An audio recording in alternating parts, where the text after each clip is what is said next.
Olá galera do primeiro ano, tudo bem? Venho aqui através desse vídeo fazer a correção das questões que eu propus há algumas semanas atrás. Além das questões que foram passadas do livro didático, eu pedi a vocês que fizessem uma leitura das páginas 49, 50, 51 e 52, no qual se refere aos dois períodos últimos da história da Grécia, o período helenístico e o período clássico. Espero que vocês tenham lido, tenham entendido o assunto. Lembrando que as duas primeiras fases da história da Grécia eu disponibilizei no YouTube, através de vídeo aulas. Depois vamos lá diretamente para a correção dessas questões. A primeira questão da página 53 se refere a um texto chamado Alguns Deuses do Olimpo. Aqui a gente observa Zeus, observa também a deusa Atena, Afrodite, Poseidon, Hades, Apolo, Dionísio, Eros, Eldo. Alguns deuses da mitologia grega que vocês já devem ter ouvido falar. E a questão ela pede que vocês façam uma análise com algumas palavras que porventura estejam sendo utilizados na atualidade, que tem uma certa ligação com o nome desses deuses. A questão, portanto, diz o seguinte: selecione uma palavra de uso corrente que remeta de alguma maneira a um deus grego citado. Então vocês vão analisar no seu contexto as palavras que vocês costumam falar que tem uma certa ligação com o nome desses deuses.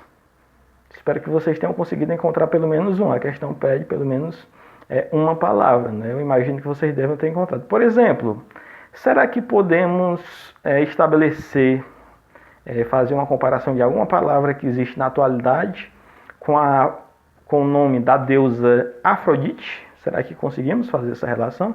Por exemplo, a palavra afrodisíaco. Será que tem uma certa ligação com Afrodite? Claro que tem. Então vocês poderão colocar afrodisíaco. Uma palavra que existe na atualidade e tem uma ligação, claro, com o nome da deusa Afrodite. Por exemplo, Deus dos ventos, Éolo. Existe alguma palavra na atualidade que tem uma certa ligação com a palavra Éolo, do Deus dos ventos? Claro que existe. Por exemplo, a energia eólica, a energia que ela gera, ela surge a partir dos ventos.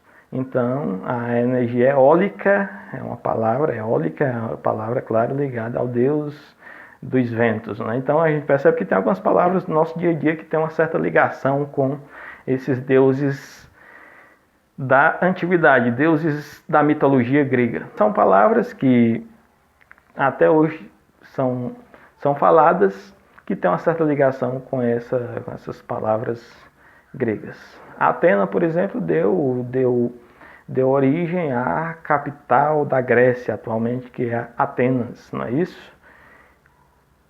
Portanto, questão do pontinho está respondida.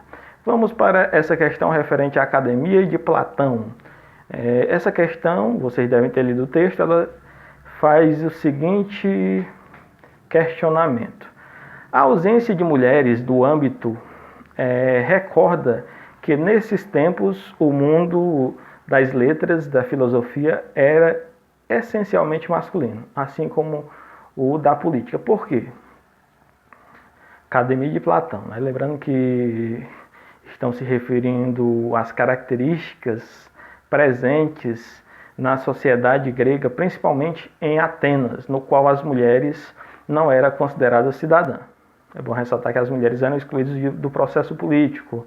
Havia uma seleção de quem poderia ser cidadão e, claro, as mulheres estavam excluídas, como também escravos, como estrangeiros estavam excluídos desse processo. Então, as mulheres eram excluídas constantemente da política, da filosofia também. É bom ressaltar isso. Então, a resposta que vocês podem colocar nessa questão da página 53 do texto Academia de Platão, né? Vocês podem colocar que as mulheres não tinham cidadania, não eram consideradas cidadãs, como eu já falei, né? Como também escravos estrangeiros que não eram considerados cidadãos. Então é mais ou menos nesse sentido, as mulheres eram excluídas do processo. Não à toa, até hoje há uma luta muito grande das mulheres para que consiga condições de igualdade frente aos homens, para que não se tenha privilégios aos homens em detrimento das mulheres, que é algo que até pouco tempo era bastante comum. Até hoje ainda prevalece, mas que tem melhorado muito nos últimos anos. Então, essa questão referente à participação das mulheres na sociedade grega, ateniense principalmente, é um ponto importante que a gente deve refletir, não é?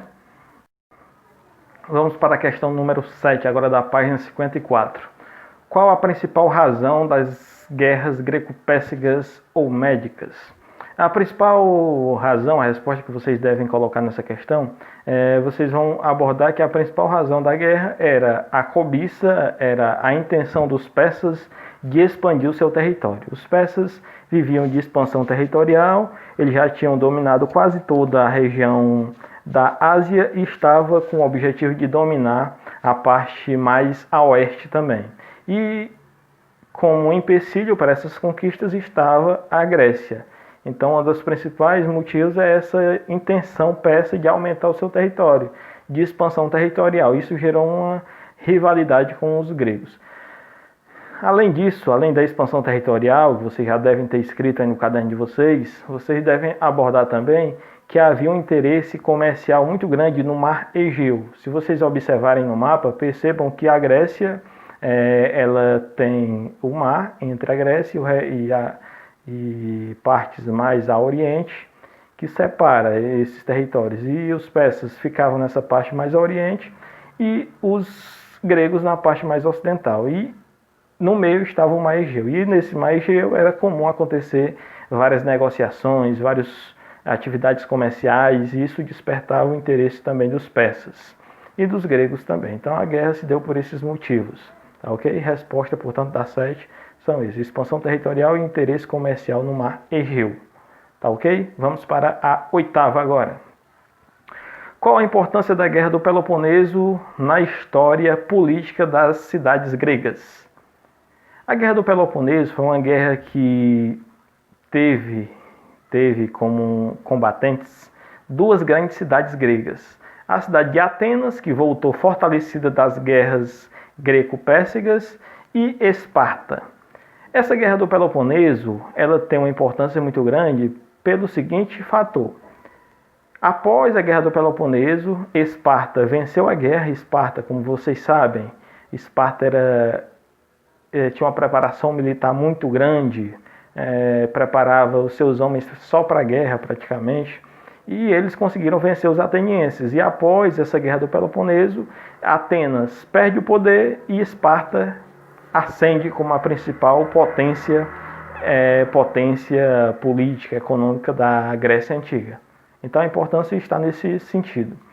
A 9ª questão: em que medida o Império Macedônico extrapolou o território da Grécia Antiga? O que é extrapolar? É sair fora da Grécia Antiga, né?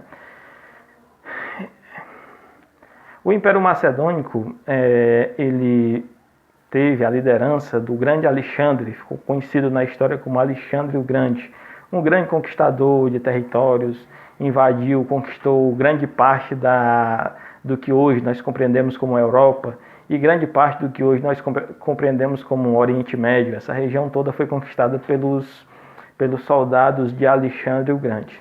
A partir do momento que eles invadiram o território grego, eles acabaram fundindo a cultura dos macedônicos com os gregos, né? Esses macedônicos também tinham a sua cultura ligada aos fenícios, ligada aos persas, aos egípcios, e tudo isso fez com que esse Império Macedônico extrapolasse o território da Grécia Antiga.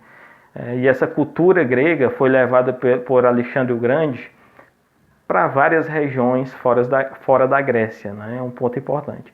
Então ele extrapola nesse sentido aí, que a cultura dos macedônicos em fusão com a Grécia, ela chegou a diversas outras civilizações da antiguidade, principalmente fenícia, persas e também os egípcios, tá ok?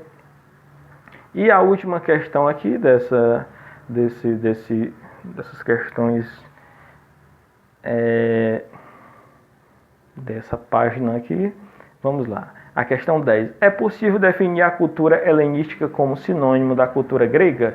Justifique. Não, não podemos definir como um sinônimo da cultura grega, a cultura helenística, né? A cultura helenística, pessoal, ela é variada. Ela recebeu, como eu já havia falado na questão anterior, ela recebeu um conjunto de influências.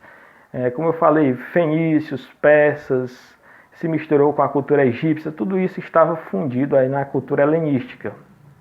Então não é a mesma coisa de cultura grega. A cultura grega é mais centrada ali no seu território, e já a helenística já é uma mistura de tudo. Já é uma mistura de vários povos da antiguidade, que através dessas invasões de Alexandre o Grande, dessa mistura de tradições, acabou gerando uma nova cultura que influenciou todo o Ocidente. Tá ok? Então, resposta dada sobre essa questão. Falta ainda essa questão referente à democracia, que é um textozinho, reflexões, e tem a seguinte pergunta. Com base nas informações do capítulo, relacione o conceito acima ao exemplo histórico de Atenas. Com relação à democracia, né? A democracia na Grécia ela é um pouco diferente, porque a democracia era só para quem era considerado cidadão, praticamente. E quem era considerado cidadão era só homens acima de 21 anos. Havia uma série de grupos sociais que eram excluídos. É só lembrar das mulheres, é só lembrar dos escravos, estrangeiros que eram todos excluídos. Então era uma democracia que era forte nesse sentido aí, porém havia uma exclusão muito grande. Vale ressaltar que uma diferença da democracia dos gregos para a nossa é que a democracia do grego era presencial, a democracia que as próprias pessoas iam fazer democracia, iam participar do governo, aqueles que eram considerados cidadãos. E aqui no Brasil nós escolhemos, é a democracia que a gente escolhe quem vai ser os nossos defensores, aqueles que vão criar as leis, aqueles que vão governar. Existem problemas nas duas democracias, tanto na grega como a nossa. Porém, dizem a maioria dos historiadores que a democracia é a menos pior dos sistemas. É a menos pior. Ao longo da história a gente percebeu que quando não se tem democracia, as coisas andam muito pior do que se vê na atualidade. E que também do que se viu lá na Grécia Antiga. Então é isso, galera. Abraço, bons estudos. Até a próxima.